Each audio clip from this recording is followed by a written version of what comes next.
Okay, we're back. This here, as you can tell, is the socket where we cut that off the back part of the deer.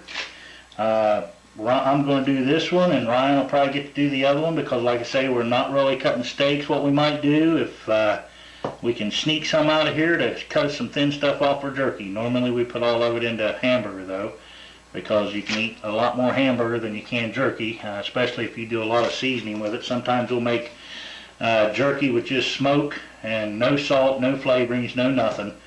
And that kind of meat you can eat a lot of, but the jerky that they make today with all the salt and seasonings, you try to make a meal of it, it'd probably make you sick. But anyway, we're gonna, basically all you have to do is get the bone out of this chunk of meat. And the best way to do it, I usually like turning that up right there, and you can get right down, cut right down into the bone. All you have to do is find that bone down in there. And right there it is. Once you get your knife on it, you'll feel the point of the knife running right on down in it. Okay, and then you can run the knife around on this side. Right on down around. It helps to have a real sharp knife. If you don't have a sharp knife in this, you're gonna have a tough time doing stuff. But basically all you have to do is just get that point back in there, underneath there. Once you get a hole cut in there, you can start pulling up on it as you're trimming.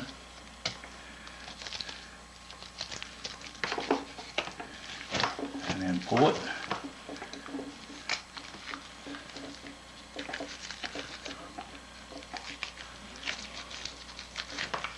Once you get it out,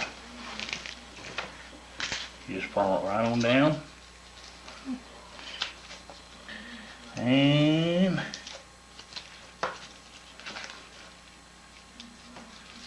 basically, there it is. Now there is a little dab here left on that didn't come out, so we'll get that chunk out. That's part of this piece right here that goes in there and does that. Now basically, this whole chunk is a complete deboned piece of meat. There's nothing there. There's silver skin, little silver skin there and gristle and stuff. And then what's weird, this stuff usually will sit there and dissect into chunks. As you can see, I really didn't cut any meat right there until you get clear out to the end. And you can take that and go right on down through there like that. Oops. And that's basically one hunk of meat. There's a piece right here that does the same thing. This will all separate. I should have that cutting board over here, but we got all the cutting boards, so I'll pick this meat up. I don't mind cutting it on this table, but I don't want to cut the table. There's another chunk. Here's another piece that'll come out. Like I say, you can basically just keep cutting this open and you'll find, see all this stuff here? That'll just separate right out. And right out to the end, right there you can see that's right there, that's just skin holding that. And it'll basically unfold all by itself for you. Now if we were to make jerky, that chunk and that chunk is what I usually like making jerky on. Got a couple pieces of hair here. This animal, like I said, a guy by the name of Louis killed it. They did an excellent job field dressing it, excellent job getting the hide off. There was very little hair to be picked, and that has to do with running your knife with the hair. You run your knife against the hair and you're going to chop everything off and put it right on the meat. And picking hair is a pain in the butt. But now, pretty much there's a nice chunk of meat right there. Once you get this piece here off, and if you cut into this, which we're not making steaks, but I'll just show you, you can open that up and see, and even this piece here, although I'm not going to do that because I'm going to end up slicing that for jerky. But this here, we may cut a roast out of this. You want to take all this fat off. For years I've eaten deer meat, and I never liked the taste of it because it was a wild flavor. A few years back, maybe 5, 6 years ago, I finally found out how to get almost all of the wild flavor out of deer. And the way you do it is, and you can believe me or you don't have to believe me, but I never did like that wild flavor, so I kind of stumbled onto this, and then I just got to watching a Swede. He basically said the same thing, which I was sitting there just nodding my head while I was watching it. If you get all of the fat out of this meat, every bit of the fat has to come out of this meat. Then you have to cut it up in cubes. Basically cubes, maybe 1 to 2 inches in squares, something like that right there.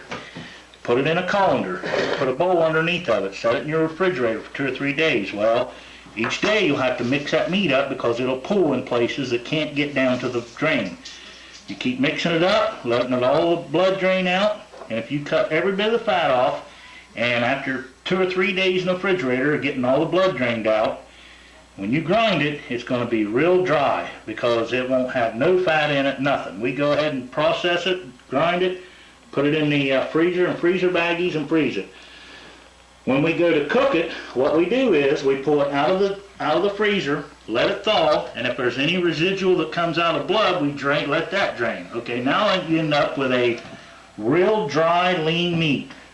It's hard to cook a piece of meat like that because it'll be just as dry as shoe leather. So what we end up doing then, if we've got like a 2 or 3 pound package, we'll put maybe a half a cup of oil, just vegetable oil in it, and mix it all together. Mix all that vegetable oil in with the meat.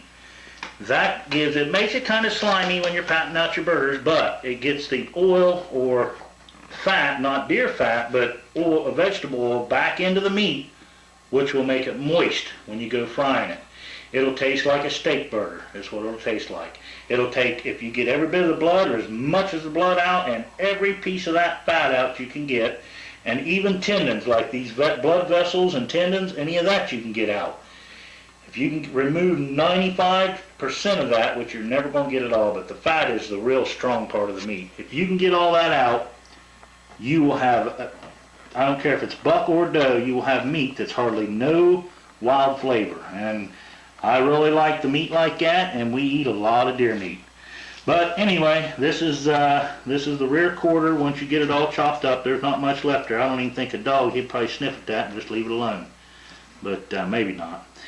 But anyway, that's how we do that, and probably what I'll do now is go ahead and while I'm cleaning up the loins, I'll have Ryan go ahead and debone the other haunch and let him cut all this stuff like this right here out of it, and then pick any of the hair that we've missed. We might have missed a few pieces of hair, and that's, you constantly pick, just if you see it, you pick it.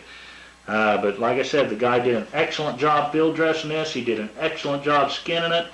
And once again, Louie, I appreciate the meat. We will eat, as you can tell, we pretty much picked the bones clean. And he wasn't going to waste the meat. He was trying to find somebody, and I just happened to know the feller and luck into him, meeting him, and he said, hey, you can have it. And I said, well, I haven't even got a chance to hunt yet, but if you get any more, let me know. So that's where we're at, and she'll probably get a few shots of Ryan doing some cutting. And hopefully don't cut himself. I haven't cut myself yet. You just got to be careful. These knives are really sharp and they're easy to cut yourself. So we'll be back in a little bit.